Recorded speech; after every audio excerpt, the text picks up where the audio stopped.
I probably hit the basement on Saturday morning where I was really overwhelmed by discouragement. And I remember getting out of my bed early on Saturday morning, just overwhelmed by just heaviness, and crawling into my prayer room, not even knowing really what to say to God. My heart was just so heavy with just discouragement and feelings of failure and feelings like you're not doing a good job, and just this onslaught of these negative things that was just pummeling me in my mind. You know, this kind of battle is not foreign to the people of God. We see that even while Jesus was in a time of prayer and fasting, the devil crept into his alone time with the Father. All right, there's really no boundary where the enemy cannot attack. When he's ready, he will come and attack your mind. He can attack your heart. He has freedom to attack people's bodies if God allows him that reign. And the devil was really doing a number on me just this Saturday morning. I am generally a very positive person, full of great faith, have great tenacity, great grit. I generally lean on God. I lean on his word. But you know, I've never met a person that's never felt discouraged. And I was very discouraged, to be honest. I was very discouraged. And I remember as I was sitting there, I remember that in the past, before I was saved, when I was discouraged, I would use various things as a coping mechanism for my discouragement. So I would tap a bottle for my discouragement. I would get a smoke for my discouragement. I would be driving with one knee and rolling up something while I was discouraged. None of y'all know anything about that, of course.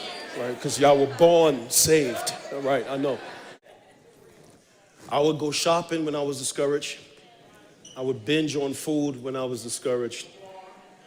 And I would go light a pipe to something when I was discouraged. Just use them like indispensable apparatuses for my own personal lust and fulfillment. Y'all fill in all the blanks for yourself, which is so ungodly. And being a player is played out.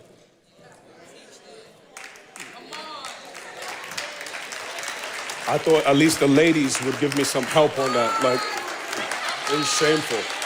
It's so old school. Right. Grown men lock it down. You know, but I found since I've been saved, probably the greatest coping mechanism I have now for discouragement. It's God's presence. I've been high, I've been drunk, I've been hopping out of beds in the morning, confused, but after doing all those things, I've learned that for me personally, Philip Anthony Mitchell, probably the strongest coping mechanism I have now for any kind of heaviness, weariness, discouragement, stress, depression, thoughts of suicide, the best coping mechanism I've learned that exists to humankind is the presence of God.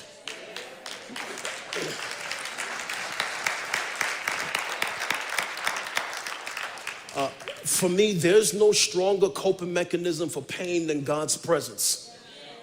And probably the greatest thing I get in his presence is not the things I'm begging him for, but him himself. That I know what it is to creep into his presence heavy and not say nothing.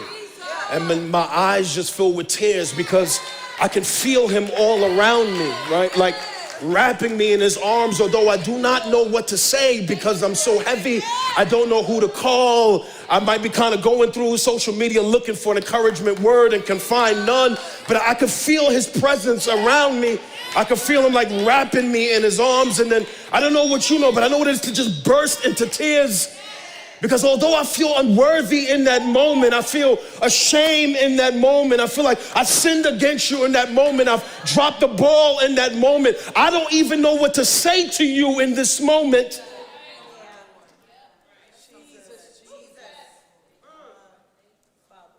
Yet you wrap me in your arms anyway. And because he can read my mind, even things I can't get out of my mouth, he sees the torment of the heart. Man, and I've grown to learn, man, the presence of God is the best coping mechanism. It is, in my opinion, the most satisfying thing for the human soul. I wish I had like 8 witnesses. I wish I had 10 witnesses. Maybe 20, 50. 300, 400, 500. I wish I had 500 witnesses that knew that the Spirit of God was the best.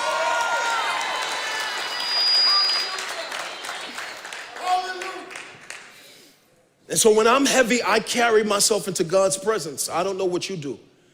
This did not originate with me, to be honest. I remember being a little boy in Queens, and I learned this from watching my parents.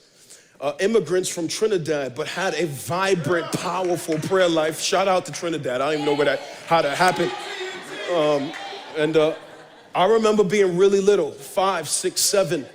And if you've been around me, I've shared this before, and every time I think of prayer, I think about this. It's the fondest memories I have being a little boy and waking up in the middle of the night and going and sitting on the top of my stairs, and I could hear in the basement my parents crying out to God. I could hear them crying out to God for guidance and for strength and for wisdom, especially my mother. She had this old wooden cross, and she would be banging that cross on the floor, and I could hear her screaming and crying out to God for strength and crying out to God for wisdom and for guidance. It was there I realized she found strength. It was there I realized she was fighting battles in that basement, banging that cross on the floor. She was warring against demonic forces over our family. I would hear her banging that cross and calling the names of family members who were far away from God. I would hear her calling my name. I would hear her calling the name of her children as she banged that cross on the floor, crying out to God for our salvation, crying out to God to rescue, crying out to God for the church. I would hear her banging that cross, and I would rarely hear her just praying for herself. Most of her prayers, they were filled with the names of other people in the church, people I didn't know, my own name, my sister's name, names of her siblings. I hear her just banging that, and she'd be down there for hours crying out to God. And these were my first images of somebody talking to this being who I knew not of. Had no idea that he existed for real for me. Until a toilet seat in November 2003 when he rescued me in a bathroom. But I would hear, and she would keep going back to that place every day, early in the morning, late at night, banging that wooden cross and crying out to God. These images remained in my mind that some way, somehow, my mother was tapped into someone I did not know, but she had faith in. And I will never forget those images. And so it was just natural for me when I got saved, man. I was saved in a bathroom. And because I didn't know no better, I would just keep running back to that bathroom, meeting God over that toilet seat. That toilet seat became my altar. What is prayer? What is it, really? Why are we talking about it? It is communication and communion with God. Prayer is the highest activity any human being in this life would ever engage in. There is no higher activity you will ever engage in outside of prayer. Prayer affects the way that God moves in the earth. People have prayed and changed God's mind. God has sought to do something, and the scriptures record people who prayed and God changed his mind because of someone's prayer. God has kept back evil from cities because of people's prayer and have destroyed cities because he could find no one to pray. Prayer affects the way God moves. It moves his heart, it moves his hand. I believe that if more of us believed what the scripture taught about prayer, we would pray more, and we would pray more intensely if we really believed what the scripture taught us about prayer. If we really believed or understood how prayer affects the spiritual world, the world that you can't see that's more real than the world that we're in, more people would pray and you would pray more. It was Paul who wrote we should pray without ceasing, that prayer should be like a lifestyle. It should be like breathing. Just this constant, unbroken dialogue that I got running with God all the time.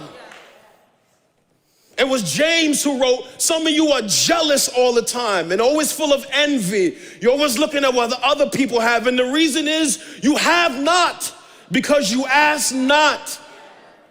You don't pray is why you don't have. Otherwise, man, there's some things God will give you or do for you that he otherwise does not do because you don't pray about it.